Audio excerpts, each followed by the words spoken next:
Le grand format de l'actualité sur la télévision africaine. Mesdames, bonsoir, monsieur, bonsoir. Bienvenue à cette nouvelle édition du 20h. Le 20h à la une de ce journal. La lutte contre le terrorisme s'intensifie. L'assaut de Yaoundé est lancé par l'EIPC Interpol avec une mobilisation de pas moins de 24 États depuis ce matin. Ici à Yaoundé, il est question pour les différentes polices de l'Afrique du Centre et l'Afrique de l'Ouest d'arrêter les stratégies efficaces à l'effet de faire reculer le terrorisme dans ces parties du continent africain. Terrorisme à Yaoundé également. Vous le verrez dans cette édition, une mobilisation pour la protection des enfants. Plus de 80 petits sont déjà morts au Nigeria, utilisés comme des bombes humaines. Comment considérer désormais les enfants dans le cadre de la lutte contre le terrorisme et les poursuites judiciaires? Coupables ou tout simplement victimes? Les spécialistes appellent à une flexibilité des législations vis-à-vis des enfants entre guillemets terroristes. Dans cette édition, on parlera également de la crise anglophone avec ces sorties assez controversées des représentants de l'Église catholique pendant que la province ecclésiastique du Nord-Ouest et du Sud-Ouest parlait des cas graves, parlant même de génocide. Le président de la conférence épiscopale nationale du Cameroun, Monseigneur Samuel Kleda, se veut un peu plus apaisant en parlant des violences et en condamnant les actes de violence enregistrés sur le terrain. L'Église catholique à nouveau divisée autour de la crise anglophone, condamnation du ministre de la Communication sur la sortie des évêques de la province ecclésiastique du Nord-Ouest et du Sud-Ouest, condamnation également du rapport du réseau des associations de défense des droits de l'homme de l'Afrique centrale, le REIDAC, au sujet des chiffres qui, selon le ministre de la Communication, que vous écouterez dans cette édition, sont tout simplement manipulés. Au Kenya, c'est un coup de tonnerre sur ciel clair. Raila Odinga, opposant à cette élection présidentielle face à Uhuru Kenyatta, annonce son retrait de la course au fauteuil présidentiel. Une annonce intervenue aujourd'hui au cours d'une conférence de presse à la surprise générale alors que la première victoire institutionnelle avait été obtenue. Les commentaires vont dans tous les sens. Mesdames et messieurs, voilà pour la vitrine du 20h. Une fois encore, bonsoir et bienvenue.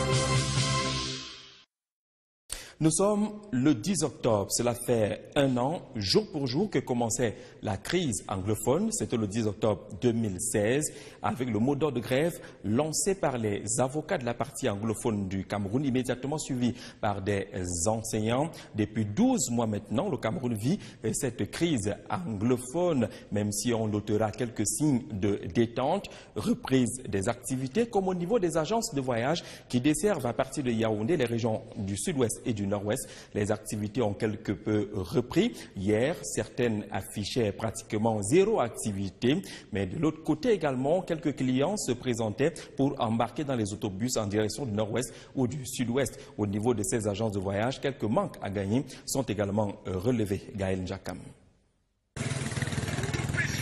Nous sommes au quartier Biémassi en cette matinée du 9 octobre 2017. C'est une ambiance plutôt timide qui prévaut dans les agences de voyage en direction du Nord-Ouest et du Sud-Ouest. Guichets vides, absence de passagers, agences clairsemées, manque de véhicules. Voilà ce à quoi s'attendre si l'on désire effectuer un voyage pour ces destinations. Ici, les activités sont en mode stand-by en attendant impatiemment les clients de la soirée pour un voyage by night.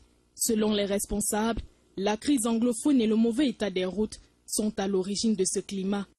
La situation qui se prévoit à Bamenda et qui est même partout tout le pays, ça fait les gens ne voyagent pas comme ils veulent. Avant, on savait que pendant le week-end, il y a l'affluence. Mais cette fois-ci, on ne sait pas quand est-ce que les gens voyagent, quand est-ce qu'ils ne voyagent pas. Donc... Non loin de là, au quartier Van, le scénario est différent. Les agences de voyage connaissent certes une baisse d'activité, mais enregistrent tout de même bon nombre de clients. Le bus déjà en place n'attend plus que ses passagers qui arrivent à compte-gouttes pour se mettre en route. Le bordereau, quant à lui, affiche 32 passagers déjà enregistrés, mais il en faut encore 38 pour atteindre le quota de 70 places. Ça a vraiment eu un impact sur nos activités parce que auparavant, avant les troupes qui ont eu là-bas, ils faisaient dans les 15 ou 10 départs. Ouais, bon, présentement, ça a chuté. Je suis dans les 5 ou 6 départs. Donc, ça a vraiment touché le de business. Face à l'objectif de la caméra, les passagers se rétractent et refusent de s'exprimer sur toute éventuelle question. Toutefois, les responsables émettent un vœu, celui de voir les choses revenir à la normale dans leurs agences de voyage respectives. La question qui divise également au Cameroun est celle liée à l'attitude des évêques de la province ecclésiastique du Nord-Ouest et du Sud-Ouest. Et le président de la conférence épiscopale nationale du Cameroun, Monseigneur Samuel Cléda, qui dit finalement la vérité, qui a autorité autour de l'appréciation des événements malheureux du 1er octobre dernier. Le son venant du Nord-Ouest et du Sud-Ouest porté par les églises indique des cas gravissimes et des mots extrêmes tels que des génocides qui sont prononcés. Samuel Cléda, qui a eu à réagir par communiqué, également par voie de radio, estime justement qu'il y a eu quelques cas de violence sans aller justement à l'extrême et les mots assez durs utilisés par les évêques de la province ecclésiastique du Nord-Ouest et du Sud-Ouest. Comment comprendre justement cette divergence de vues au sein de l'Église catholique? Florent Zanga. Selon le quotidien Mutation de ce 10 octobre 2017, l'Église catholique au Cameroun va devoir, une fois de plus, chasser les démons de la division qui sont depuis peu installés dans sa maison. La crise anglophone vient à nouveau de faire sonner des sons de cloches discordants au sein de la conférence épiscopale nationale après la sortie musclée le 4 octobre dernier des évêques de Kumbo, Mamfé dans le nord-ouest et ceux de Boya et Kumba dans le sud-ouest, qui ont parlé de génocide, d'épuration ethnique et d'usage irresponsable d'armes à feu contre des civils désarmés. Des propos contenus dans un communiqué qui a sanctionné une rencontre des prélats des deux régions anglophones conduite par Georges Mkwo, évêque de Kumbo et par ailleurs président de la province épiscopale de Bamenda. Une position qui semble n'avoir pas été du goût du reste de la conférence épiscopale nationale du Cameroun, qui évite toute déclaration excessive au travers d'un communiqué signé 2 jours plus tard, le 6 octobre 2017, par son président Monseigneur Samuel Cléda, archevêque de Douala. Bien qu'ils condamnent la violence, d'où qu'elle vienne, ils appellent à l'apaisement, au vivre ensemble et à l'unité du pays. Nous ne sommes pas actuellement en train de dire qui a tort, qui a raison. Ne cherchons pas les culpabilités. Que chacun rentre en soi et se dise, dans la paix à construire au Cameroun, quel est mon rôle, quelle est ma place et quel est mon devoir.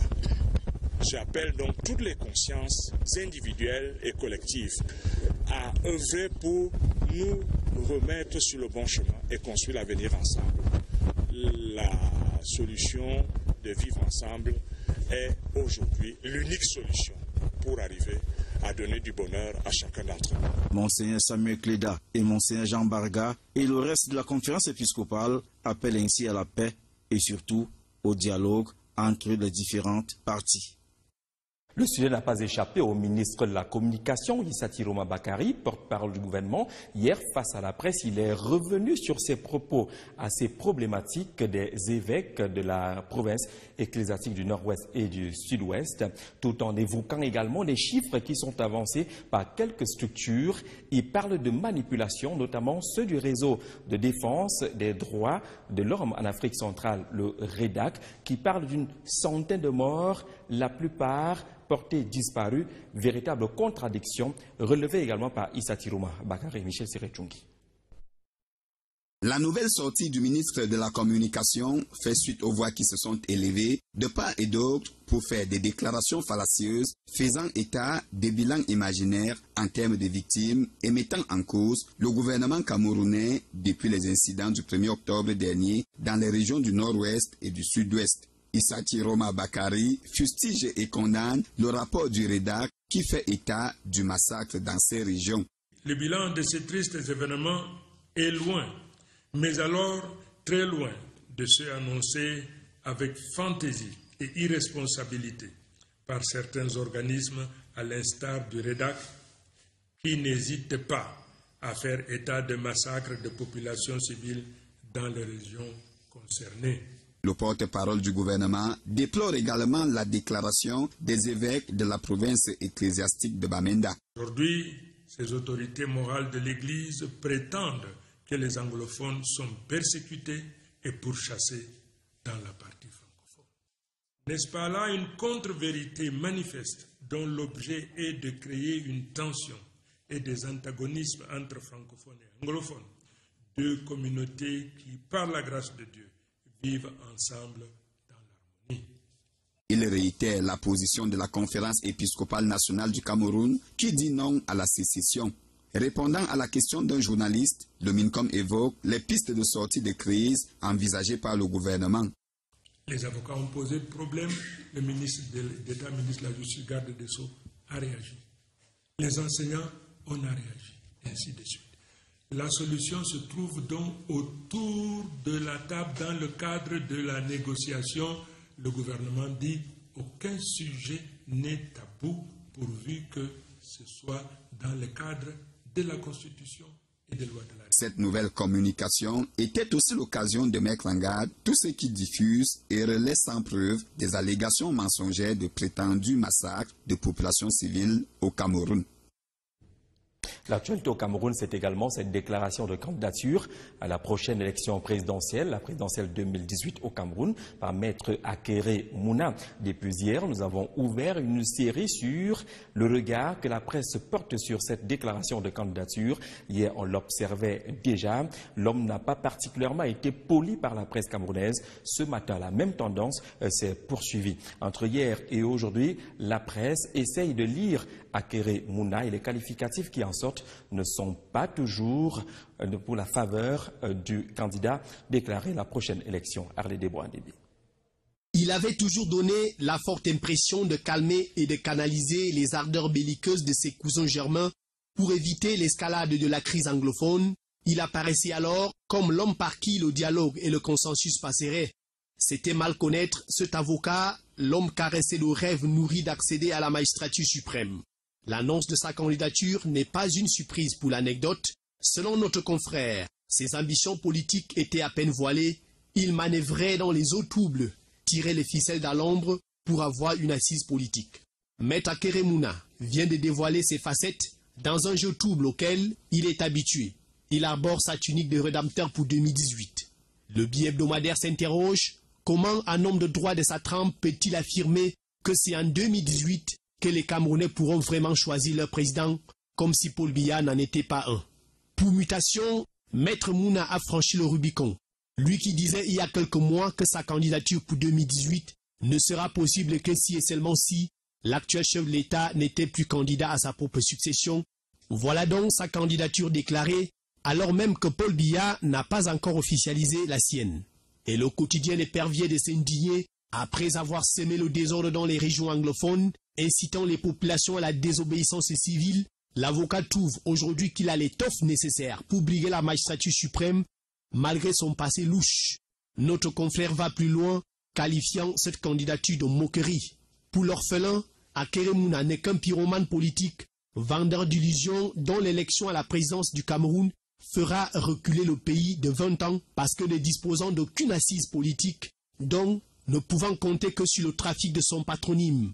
Celui qui se découvre donnant des leçons de gouvernance à Paul Biya ne ferait même pas l'unanimité dans sa propre famille. Pour repère, il est tout simplement un militant opportuniste qui veut aussi séduire à travers une abondante activité épistolaire en vue d'assouvir son ambition politique, quitte à tirer un trait sur ses connexions passées avec un pouvoir qui lui a tout donné et qu'il vilipende aujourd'hui par médias étrangers interposés. Parlons d'autre chose à présent, la lutte contre le terrorisme. Deux rencontres africaines se tenaient aujourd'hui à Yaoundé. La première qui rassemblait les polices sous le sceau d'Interpol. La seconde visait la protection des enfants. Avec un chiffre, depuis janvier 2017, 83 tout petits se sont fait sauter par les bombes grâce à leurs bombes, entre guillemets, du côté du Nigeria. Ces enfants qui sont utilisés par les terroristes comme des bombes humaines subissent également quelques procès et parfois des condamnations. Comment faire pour que la loi puisse être flexible à l'endroit des tout-petits qui sont davantage des victimes? C'est l'objet de la réflexion qui s'est ouverte ce matin ici à Yaoundé. Mélanie Vibanga. Boko Haram et autres organisations terroristes utilisent de nombreux enfants comme bombes humaines. Des enfants innocents manipulés par ces hommes sans foi ni loi qui leur font porter des ceintures explosives. Ceux des enfants terroristes récupérés par la justice La réponse judiciaire est parfois très musclée. L'Institut international pour la justice et l'état de droit, à travers cet atelier régional sur la mise en œuvre du mémorandum de Neufchâtel, pose des jalons pour un traitement qui tiendra compte de la vulnérabilité des enfants. Ce qu'on a aussi observé, c'est une réponse de plus en plus poussée justement en matière de justice pénale pour aborder cette question-là. Et la question se pose maintenant avec des développements en matière de justice pénale, comment est-ce qu'on traite de manière spécifique les enfants.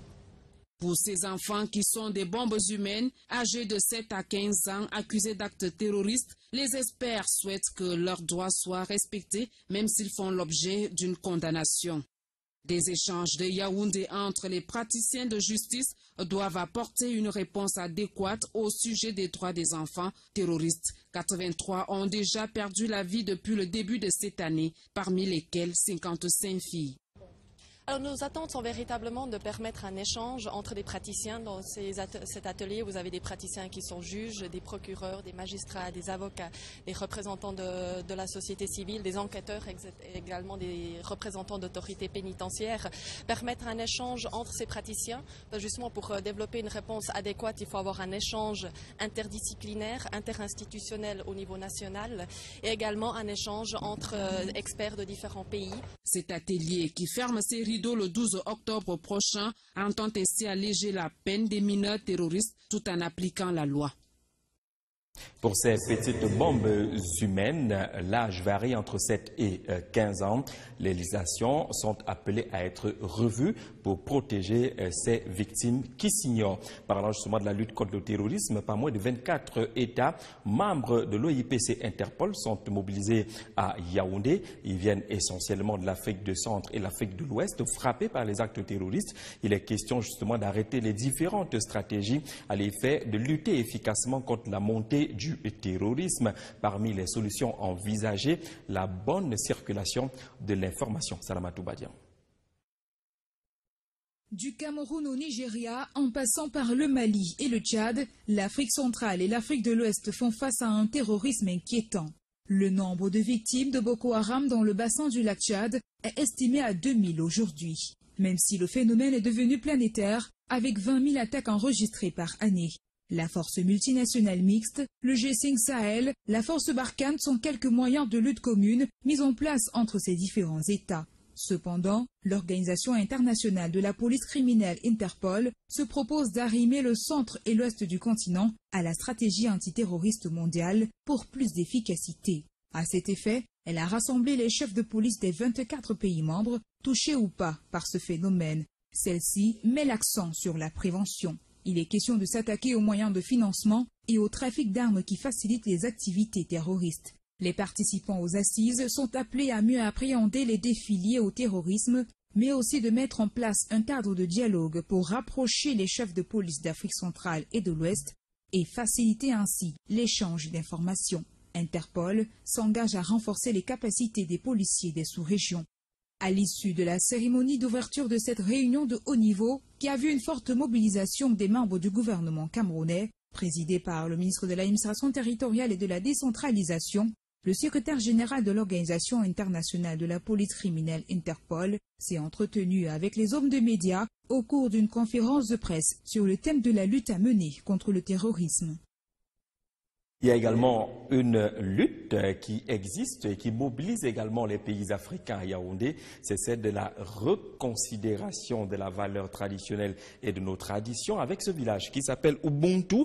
Il est installé ici à Yaoundé et s'inscrit dans le cadre de la croisade internationale pour la reconsidération des cultures patrimoniales d'Afrique et également l'ouverture de cette rencontre autour de l'anniversaire 40e du genre de Sédétola a eu lieu hier. Le village Ubuntu est un véritable carrefour des civilisations où la richesse matérielle et immatérielle de l'Afrique est présentée. Quelles sont les particularités de ce village africain, ce village de valorisation de nos traditions? Nathan Amougou l'a visité. Village Ubuntu, en plein cœur du palais de congrès de Yaoundé, une centaine d'exposants en provenance de toute l'Afrique et de la diaspora ont honoré de leur présence en ce quarantenaire du Sédétola. Les dépositaires de la connaissance et de l'immense patrimoine immatériel du continent nous livrent leurs secrets. De 3 siècles, Là, vous le voyez. Oui, ça date vraiment. Ça sort de l'enclave de Cabinda. Ça protège la famille. Ça protège la famille. Si vous regardez bien, il y a des vitres sur ces yeux. C'était pour voir s'il y a les mâles qui viennent de loin. La nuit, pendant que la famille dorme, et ils sont là pour veiller de la famille. Certains médiums et supports présents ont toujours servi de liaison entre le monde des hommes et celui des esprits dans la culture, tradition et religion africaine. Des éléments qui portent un esprit, qui permettent à nos différents peuples de se retrouver lorsqu'ils sont en difficulté, lorsqu'ils veulent se rassembler, lorsqu'ils veulent penser l'avenir. Avec un certain nombre de rites, nous utilisons ce que vous voyez exposé là. Nous convoquons les ancêtres, ils se retrouvent avec nous et ensemble, nous préparons l'avenir. La traduction des mystères africains dans une approche socio-anthropologique a été développée pendant notre passage par ces gardiens des secrets. Nous avons des éléments traditionnels qui permettent de faire des voyages, qui permettent d'appeler des gens au secours d'un certain nombre de choses, qui permettent, par invocation, de transmettre à un enfant les éléments essentiels dont il a besoin pour son chemin. Le chemin dans la vie, le chemin dans sa course. Au village Ubuntu, magnifier la vitalité, l'actualité, la diversité et la puissance des traditions africaines. On parle beaucoup de combats dans cette édition du journal. Un autre combat, c'est celui d'avoir des opticiens formés et qualifiés au Cameroun. 2000, c'est le nombre qu'il en faut pour satisfaire la demande. Le Cameroun n'aligne que 200 opticiens formés et exerçant légalement dans notre pays. Le fossé est énorme, d'où l'accent qui doit être mis sur la formation. Le sujet était abordé aujourd'hui ici à Yaoundé. Le ministre de l'Emploi et de la Formation professionnelle a exposé et présenté également la nécessité d'accentuer cette formation. Vanessa Bindi. Réduire au maximum l'exercice illégal de la profession d'opticien au Cameroun, c'est le défi majeur à relever par l'Ordre national des opticiens. Et c'est dans ce cadre que le ministre de l'Emploi et de la Formation professionnelle a ouvert ce jour la première session de validation des acquis de l'expérience des métiers de l'optique et lunetterie. Il s'agit donc de reconnaître ceux-là qui sont dans l'ombre et qu'on ne reconnaissait pas auparavant, officiellement. Parce que nous avions seulement l'obsession des diplômes. 30 candidats en lice pour obtenir leur diplôme de qualification professionnelle qui leur permettra de régulariser leur situation. Qui font cette épreuve sont des professionnels qui exercent depuis un certain temps. Il faut un minimum de 3 ans d'exercice pour acquérir une expérience. Et cette expérience, au terme de la formation, qu'on limite au moins à 3 années, peut être évaluée par rapport au référentiel du diplôme que vous postulez. Rappelons qu'au Cameroun, les besoins en opticiens sont très élevés et on estime à 6 000 le nombre de personnes souffrant de problèmes de la vue. Et pour combler ce vide, 2000 opticiens doivent être mis à la disposition des populations. Et le combat commun pour les pays de la communauté économique et monétaire de l'Afrique centrale, c'est celui de lutter contre la crise économique et les secousses liées à la chute du prix du pétrole sur le marché international. Le Congo a choisi l'option du Fonds monétaire international. Une mission vient d'ailleurs de séjourner à Brazzaville. Clément Mwamba, le Premier ministre congolais, a fait une déclaration à la presse pour situer les uns les autres sur cet accord qui s'annonce entre le Congo et le Fonds monétaire international. La prochaine mission du FMI également œuvrera à la rencontre justement des autorités congolaises. Malgré ce combat rude, l'eau sociale est bien prise en compte et protégée du côté du Congo. Je vous propose d'écouter Clément Mwamba, le Premier ministre congolais. Et pour y faire face, ça lève les inquiétudes de tout le monde. Donc cette question, elle est sérieuse puisqu'elle touche la vie des Congolais, la vie de nos étudiants, la vie des travailleurs, des gens qui ont travaillé longtemps, qui ne demandent qu'à être payés. Quelques petits soucis avec la connexion avec Brazzaville pour écouter justement le point fait par Clément Mwamba, le Premier ministre congolais, autour de cette mission du Fonds monétaire international qui vient de séjourner à Brazzaville. Nous reviendrons dans nos prochaines éditions avec une bien meilleure qualité pour restituer justement cette déclaration à la presse. Le temps d'aller en République centrafricaine, là-bas également on parle économie, mais davantage de la gestion de la dette avec pratiquement la pédagogie autour de la gestion et la considération de la dette dans ce pays qui fait également face aux problèmes économiques. Comment gérer et aborder le volet lié à la dette de l'État? C'est l'objet de la réflexion qui s'est ouverte du côté de Bangui aujourd'hui en Brazzaville. Les recettes de l'État ne suffisent presque jamais à financer toutes ses dépenses. Celles-ci présentent souvent en fin d'année un solde budgétaire négatif. C'est ce qu'on appelle généralement la dette publique, celle que l'État contracte auprès des bailleurs de fonds à durée déterminée pour mettre sur pied un certain nombre d'infrastructures afin de générer ses propres fonds pour son développement. La République centrafricaine s'inscrit dans cette donne, elle qui a traversé une grande crise qui l'a plongée dans un état impécunieux. C'est ce qui justifie la présence à Bangui depuis hier, jusqu'au 19 octobre prochain, une mission d'assistance technique sur le reporting de la dette publique en République centrafricaine. La dette, c'est la source de financement de tout projet de développement dans un pays.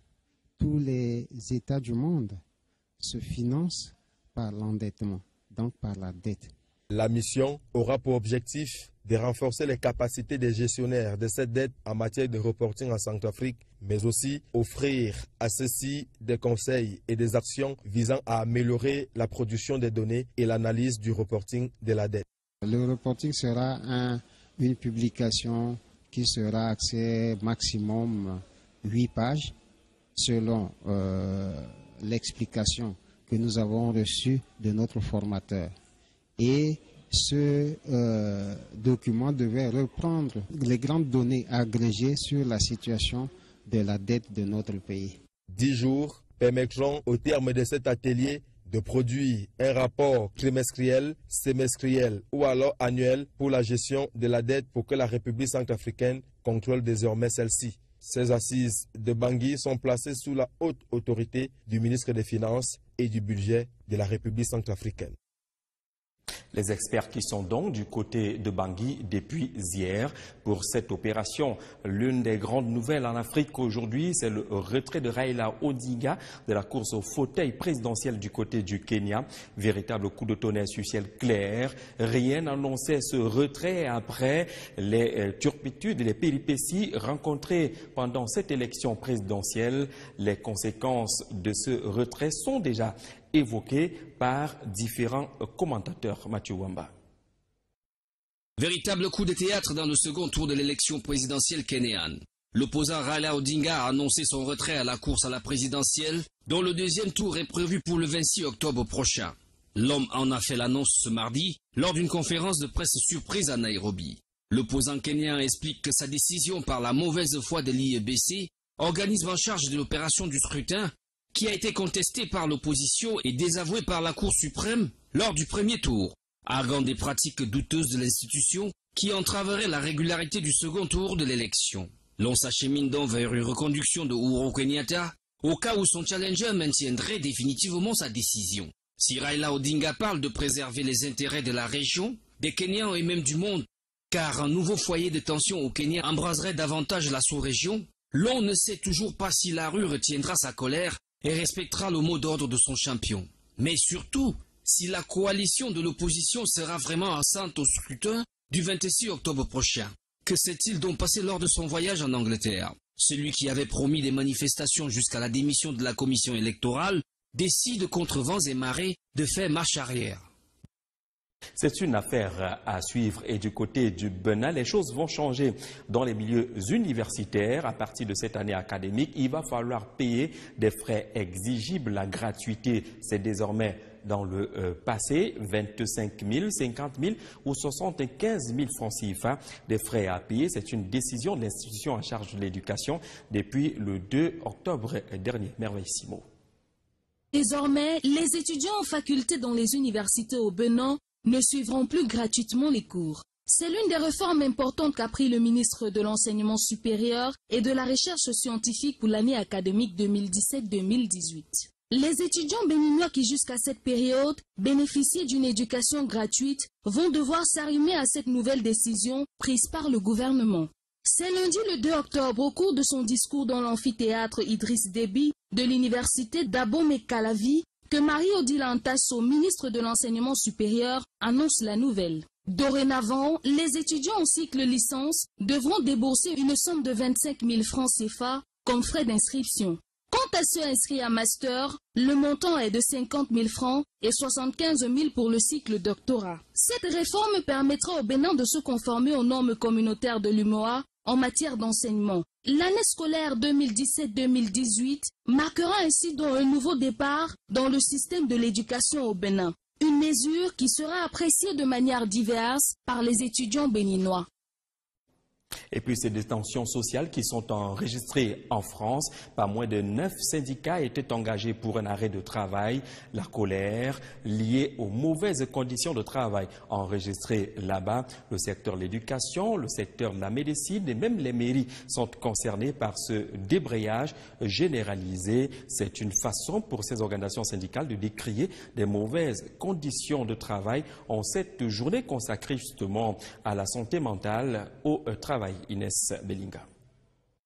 Le pays d'Emmanuel Macron suffoque une fois de plus. Ce sont 9 syndicats de la fonction publique qui ont décidé de crier ce mardi 10 octobre 2017 leur ras-le-bol. Une action organisée pour dire non à la politique d'économie du gouvernement. Si les policiers de l'Alternative Police et de l'UNSA Police se joignent au mouvement pour dénoncer leurs conditions de travail, les routiers, eux, manifestent contre la réforme du Code du travail. Mais pour tous les secteurs de métiers annoncés pour cette grève, comme dans les hôpitaux, les écoles, les mairies et même des ministères, un seul mot d'ordre a été énoncé. Il s'agit de la défense du service public, avec pour objectif de fragiliser le gel du point d'indice. Ces derniers servent effectivement de base aux augmentations de salaire et à la suppression de 120 000 postes dans la fonction publique envisagée sur l'ensemble du quinquennat.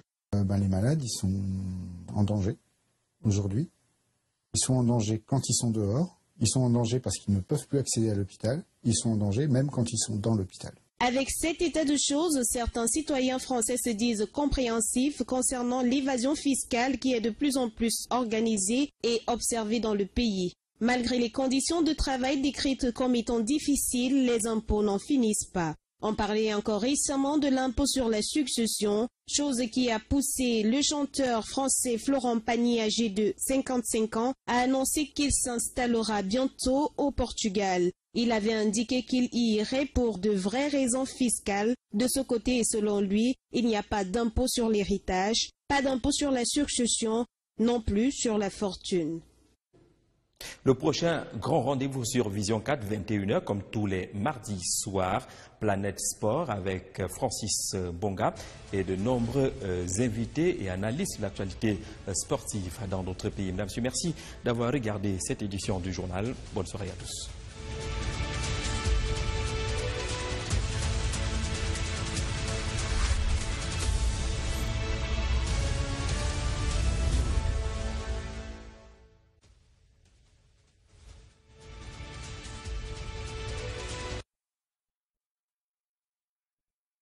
Lui qui disait il y a quelques mois que sa candidature pour 2018 ne sera possible que si et seulement si l'actuel chef de l'État n'était plus candidat à sa propre succession. Voilà donc sa candidature déclarée, alors même que Paul Biya n'a pas encore officialisé la sienne. Et le quotidien L'Épervier de s'indigner après avoir semé le désordre dans les régions anglophones, incitant les populations à la désobéissance civile. L'avocat trouve aujourd'hui qu'il a l'étoffe nécessaire pour briguer la magistrature suprême, malgré son passé louche. Notre confrère va plus loin, qualifiant cette candidature de moquerie. Pour l'orphelin, Akeremouna n'est qu'un pyromane politique, vendeur d'illusions dont l'élection à la présidence du Cameroun fera reculer le pays de 20 ans parce que ne disposant d'aucune assise politique, donc ne pouvant compter que sur le trafic de son patronyme. Celui qui se découvre donnant des leçons de gouvernance à Paul Biya ne ferait même pas l'unanimité dans sa propre famille. Pour repère, il est tout simplement un militant opportuniste qui veut aussi séduire à travers une abondante activité épistolaire en vue d'assouvir son ambition politique, quitte à tirer un trait sur ses connexions passées avec un pouvoir qui lui a tout donné et qu'il vilipende aujourd'hui par médias étrangers interposés.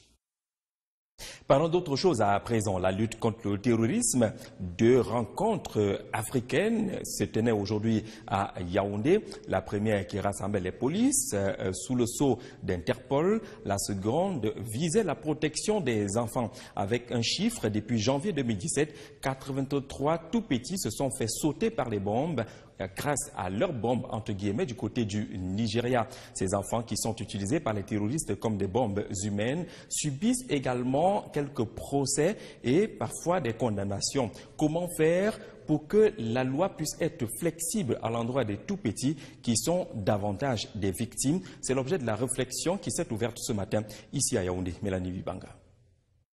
Boko Haram et autres organisations terroristes utilisent de nombreux enfants comme bombes humaines. Des enfants innocents manipulés par ces hommes sans foi ni loi qui leur font porter des ceintures explosives. Ceux des enfants terroristes récupérés par la justice, la réponse judiciaire est parfois très musclée.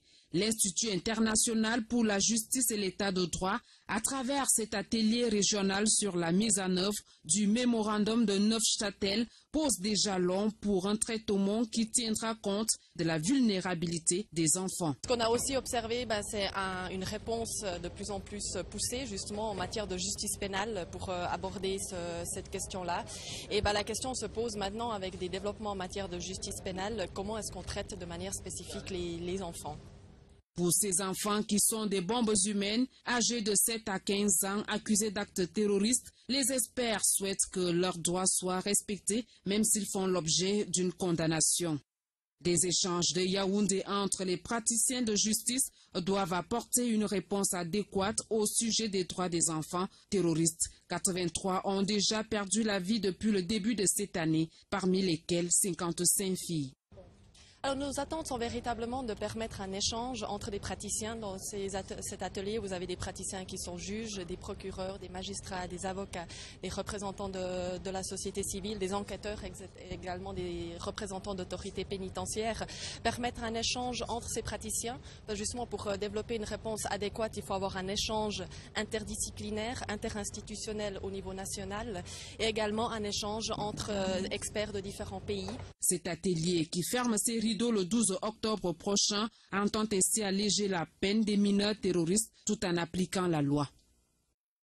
Pour ces petites bombes humaines, l'âge varie entre 7 et 15 ans. Les législations sont appelées à être revues pour protéger ces victimes qui s'ignorent. Parlant justement de la lutte contre le terrorisme, pas moins de 24 États membres de l'OIPC Interpol sont mobilisés à Yaoundé. Ils viennent essentiellement de l'Afrique du Centre et l'Afrique de l'Ouest.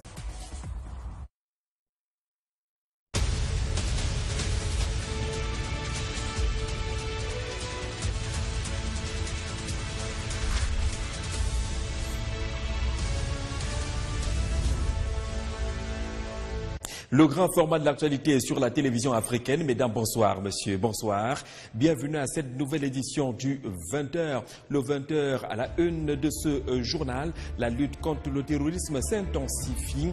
L'assaut de Yaoundé est lancé par l'OIPC Interpol avec une mobilisation de pas moins de 24 États depuis ce matin. Ici à Yaoundé, il est question pour les différentes polices de l'Afrique du Centre et l'Afrique de l'Ouest d'arrêter les stratégies efficaces à l'effet de faire reculer le terrorisme dans ces parties du continent africain. Terrorisme à Yaoundé également. Vous le verrez dans cette édition, une mobilisation pour la protection des enfants. Plus de 80 petits sont déjà morts au Nigeria, utilisés comme des bombes humaines.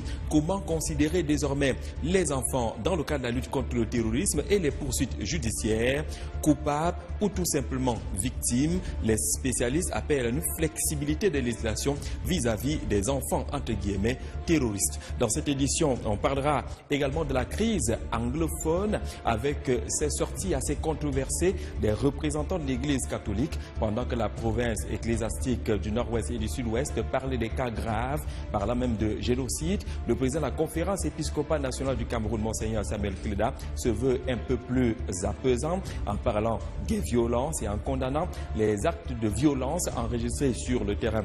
L'Église catholique à nouveau divisée autour de la crise anglophone, condamnation du ministre de la Communication sur la sortie des évêques de la province ecclésiastique du Nord-Ouest et du Sud-Ouest, condamnation également du rapport du réseau des associations de défense des droits de l'homme de l'Afrique centrale, le REIDAC, au sujet des chiffres qui, selon le ministre de la Communication, que vous écouterez dans cette édition, sont tout simplement manipulés. Au Kenya, c'est un coup de tonnerre sur ciel clair.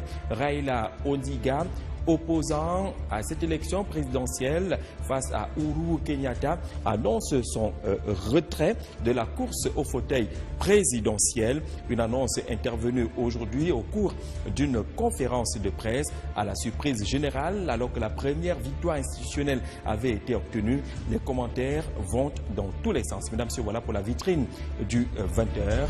Une fois encore, bonsoir et bienvenue.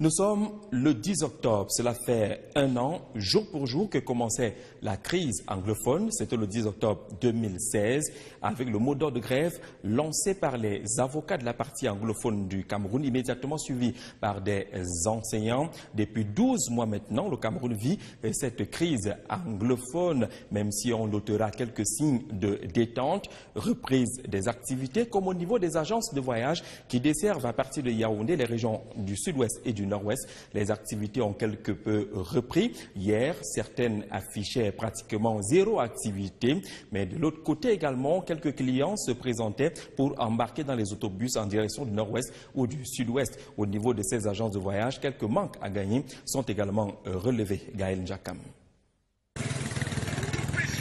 Nous sommes au quartier Biémassi en cette matinée du 9 octobre 2017. C'est une ambiance plutôt timide qui prévaut dans les agences de voyage en direction du Nord-Ouest et du Sud-Ouest. Guichets vides, absence de passagers, agences clairsemées, manque de véhicules. Voilà ce à quoi s'attendre si l'on désire effectuer un voyage pour ces destinations. Ici, les activités sont en mode stand-by en attendant impatiemment les clients de la soirée pour un voyage by night. Selon les responsables, la crise anglophone et le mauvais état des routes sont à l'origine de ce climat. La situation qui se prévoit à Bamenda. Frappé par les actes terroristes, il est question justement d'arrêter les différentes stratégies à l'effet de lutter efficacement contre la montée du terrorisme. Parmi les solutions envisagées, la bonne circulation de l'information. Salamatou Badian. Du Cameroun au Nigeria, en passant par le Mali et le Tchad, l'Afrique centrale et l'Afrique de l'Ouest font face à un terrorisme inquiétant. Le nombre de victimes de Boko Haram dans le bassin du lac Tchad est estimé à 2000 aujourd'hui, même si le phénomène est devenu planétaire avec 20 000 attaques enregistrées par année. La force multinationale mixte, le G5 Sahel, la force Barkhane sont quelques moyens de lutte commune mis en place entre ces différents États. Cependant, l'Organisation internationale de la police criminelle Interpol se propose d'arrimer le centre et l'ouest du continent à la stratégie antiterroriste mondiale pour plus d'efficacité. À cet effet, elle a rassemblé les chefs de police des 24 pays membres, touchés ou pas par ce phénomène. Celle-ci met l'accent sur la prévention. Il est question de s'attaquer aux moyens de financement et au trafic d'armes qui facilitent les activités terroristes. Les participants aux assises sont appelés à mieux appréhender les défis liés au terrorisme, mais aussi de mettre en place un cadre de dialogue pour rapprocher les chefs de police d'Afrique centrale et de l'Ouest et faciliter ainsi l'échange d'informations. Interpol s'engage à renforcer les capacités des policiers des sous-régions. À l'issue de la cérémonie d'ouverture de cette réunion de haut niveau, qui a vu une forte mobilisation des membres du gouvernement camerounais, présidé par le ministre de l'administration territoriale et de la décentralisation, le secrétaire général de l'Organisation internationale de la police criminelle Interpol s'est entretenu avec les hommes de médias au cours d'une conférence de presse sur le thème de la lutte à mener contre le terrorisme. Il y a également une lutte qui existe et qui mobilise également les pays africains à Yaoundé. C'est celle de la reconsidération de la valeur traditionnelle et de nos traditions avec ce village qui s'appelle Ubuntu. Il est installé ici à Yaoundé et s'inscrit dans le cadre de la croisade internationale pour la reconsidération des cultures patrimoniales d'Afrique et également l'ouverture de cette rencontre autour de l'anniversaire 40e du genre du Sédétola a eu lieu hier. Le village Ubuntu est un véritable carrefour des civilisations où la richesse matérielle et immatérielle de l'Afrique est présentée. Quelles sont les particularités de ce village africain, ce village de valorisation de nos traditions? Nathan Amougou l'a visité. Village Ubuntu, en plein cœur du palais de congrès de Yaoundé, une centaine d'exposants en provenance de toute l'Afrique et de la diaspora ont honoré de leur présence en ce quarantenaire du Sédétola. Les dépositaires de la connaissance et de l'immense patrimoine immatériel du continent nous livrent leurs secrets. De 3 siècles, là vous le voyez, oui, ça date vraiment, ça sort de l'enclave de Cabinda. Ça protégeait la famille. Ça protégeait la famille. Si vous regardez bien, il y a des vitres sur ces yeux. C'était pour voir s'il y a les mâles qui viennent de loin. La nuit, pendant que la famille dorme, et ils sont là pour veiller de la famille. Certains médiums et supports présents ont toujours servi de liaison entre le monde des hommes et celui des esprits dans la culture, tradition et religion africaine. Des éléments qui portent un esprit, qui permettent à nos différents peuples de se retrouver lorsqu'ils sont en difficulté, lorsqu'ils veulent se rassembler, lorsqu'ils veulent penser l'avenir. Avec un certain nombre de rites, nous utilisons ce que vous voyez exposé là. Nous convoquons les ancêtres, ils se retrouvent avec nous et ensemble, nous préparons l'avenir. La traduction des mystères africains dans une approche socio-anthropologique a été développée pendant notre passage par ces gardiens des secrets. Nous avons des éléments traditionnels qui permettent de faire des voyages, qui permettent d'appeler des gens au secours d'un certain nombre de choses, qui permettent, par invocation, de transmettre à un enfant les éléments essentiels dont il a besoin pour son chemin. Le chemin dans la vie. Et qui est même partout, tout le pays. Les gens travaillent le voyage pas comme ils veulent. Avant, on savait que pendant le week-end, il y a l'affluence. Mais cette fois-ci, on ne sait pas quand est-ce que les gens voyagent, quand est-ce qu'ils ne voyagent pas. Donc... Non loin de là, au quartier Van, le scénario est différent. Les agences de voyage connaissent certes une baisse d'activité, mais enregistrent tout de même bon nombre de clients. Le bus déjà en place n'attend plus que ces passagers qui arrivent à compte-gouttes pour se mettre en route. Le bordereau, quant à lui, affiche 32 passagers déjà enregistrés, mais il en faut encore 38 pour atteindre le quota de 70 places. Ça a vraiment eu un impact sur nos activités parce que auparavant, avant les troupes qui ont eu là-bas, ils faisaient dans les 15 ou 10 départs. Ouais, bon, présentement, ça a chuté, je suis dans les 5 ou 6 départs. Donc, ça a vraiment touché le business. Face à l'objectif de la caméra, les passagers se rétractent et refusent de s'exprimer sur toute éventuelle question. Toutefois, les responsables émettent un vœu, celui de voir les choses revenir à la normale dans leurs agences de voyage respectives. La question qui divise également au Cameroun est celle liée à l'attitude des évêques de la province ecclésiastique du Nord-Ouest et du Sud-Ouest. Et le président de la conférence épiscopale nationale du Cameroun, Monseigneur Samuel Cléda, qui dit finalement la vérité, qui a autorité autour de l'appréciation des événements malheureux du 1er octobre dernier. Le son venant du Nord-Ouest et du Sud-Ouest porté par les églises indique des cas gravissimes et des mots extrêmes tels que des génocides qui sont prononcés. Samuel Cléda, qui a eu à réagir par communiqué, également par voie des radios, estime justement qu'il y a eu quelques cas de violence sans aller justement à l'extrême et les mots assez durs utilisés par les évêques de la province ecclésiastique du Nord-Ouest et du Sud-Ouest. Comment comprendre justement cette divergence de vues au sein de l'Église catholique? Florent Zanga. Selon le quotidien Mutation de ce 10 octobre 2017, l'Église catholique au Cameroun va devoir, une fois de plus, chasser les démons de la division qui sont depuis peu installés dans sa maison. La crise anglophone vient à nouveau de faire sonner des sons de cloches discordants au sein de la conférence épiscopale nationale après la sortie musclée le 4 octobre dernier des évêques de Kumbo, Mamfé dans le nord-ouest et ceux de Boya et Kumba dans le sud-ouest, qui ont parlé de génocide, d'épuration ethnique et d'usage irresponsable d'armes à feu contre des civils désarmés. Des propos contenus dans un communiqué qui a sanctionné une rencontre des prélats des deux régions anglophones conduite par Georges Nkuo, évêque de Kumbo et par ailleurs président de la province épiscopale de Bamenda.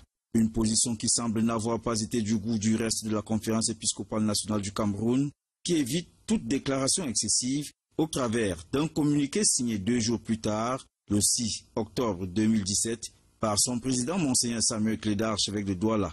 Bien qu'ils condamnent la violence, d'où qu'elle vienne, ils appellent à l'apaisement, au vivre ensemble et à l'unité du pays. Nous ne sommes pas actuellement en train de dire qui a tort, qui a raison. Ne cherchons pas les culpabilités. Que chacun rentre en soi et se dise, dans la paix à construire au Cameroun, quel est mon rôle, quelle est ma place et quel est mon devoir. J'appelle donc toutes les consciences individuelles et collectives à œuvrer pour nous remettre sur le bon chemin et construire l'avenir ensemble. La solution de vivre ensemble est aujourd'hui l'unique solution pour arriver à donner du bonheur à chacun d'entre nous. Monseigneur Samuel Cléda et Monseigneur Jean Barga et le reste de la conférence épiscopale appellent ainsi à la paix et surtout au dialogue entre les différentes parties. Le sujet n'a pas échappé au ministre de la Communication, Issati Roma Bakari, porte-parole du gouvernement. Hier, face à la presse, il est revenu sur ses propos assez problématiques des évêques de la province ecclésiastique du Nord-Ouest et du Sud-Ouest, tout en évoquant également les chiffres qui sont avancés par quelques structures. Il parle de manipulation, notamment ceux du réseau de défense des droits de l'homme en Afrique centrale, le REDAC, qui parle d'une centaine de morts, la plupart portés disparus, véritable contradiction relevée également par Issati Roma Bakari et Michel Sirechungi. La nouvelle sortie du ministre de la Communication fait suite aux voix qui se sont élevées de part et d'autre pour faire des déclarations fallacieuses faisant état des bilans imaginaires en termes de victimes et mettant en cause le gouvernement camerounais depuis les incidents du 1er octobre dernier dans les régions du Nord-Ouest et du Sud-Ouest. Issati Roma Bakari fustige et condamne le rapport du REDAC qui fait état du massacre dans ces régions. Le bilan de ces tristes événements est loin, mais alors très loin de ceux annoncés avec fantaisie et irresponsabilité par certains organismes à l'instar du REDAC qui n'hésitent pas à faire état de massacres de populations civiles dans les régions concernées. Le porte-parole du gouvernement déplore également la déclaration des évêques de la province ecclésiastique de Bamenda. Aujourd'hui, ces autorités morales de l'Église prétendent que les anglophones sont persécutés et pourchassés dans la partie francophone. N'est-ce pas là une contre-vérité manifeste dont l'objet est de créer une tension et des antagonismes entre francophones et anglophones, deux communautés qui, par la grâce de Dieu, vivent ensemble dans l'harmonie.